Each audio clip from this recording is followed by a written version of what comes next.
En République centrafricaine, au lendemain de l'annonce d'Anissé Georges Dologuélé, chef de file de l'opposition qui s'est autoproclamé vainqueur du scrutin présidentiel, le parti au pouvoir, dont le candidat et président sortant, Faustin Archange Touadéra, est en lice pour un troisième mandat. Cette formation politique a réagi pour répondre aux déclarations de l'opposant.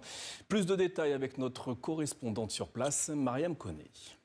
C'est dans une salle remplie de journalistes que le porte-parole du président Faustin Archange Touadéra s'est exprimé. Selon lui, les déclarations du candidat Anissé Georges Dologuélé constituent une menace pour la stabilité du pays. Se déclarer vainqueur d'une élection avant la proclamation officielle des résultats revient à, premièrement, fragiliser la sérénité du climat politique.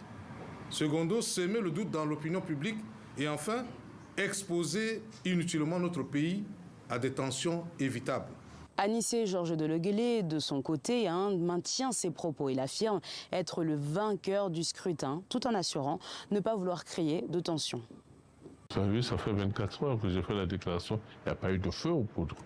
Je me suis fait avoir 2 fois en voulant rester poli, en voulant croire que ces institutions étaient indépendantes, transparentes et que ce sont mes résultats qui allaient être proclamés. 2 fois de suite en 10 ans.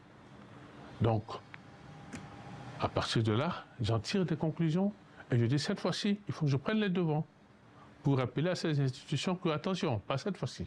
Pour rappel, les Centrafricains ont voté il y a une semaine lors de 4 scrutins, dont l'élection présidentielle. À ce stade, seuls les résultats partiels d'un peu plus d'une centaine de bureaux de vote sur plus de 6000 ont été publiés.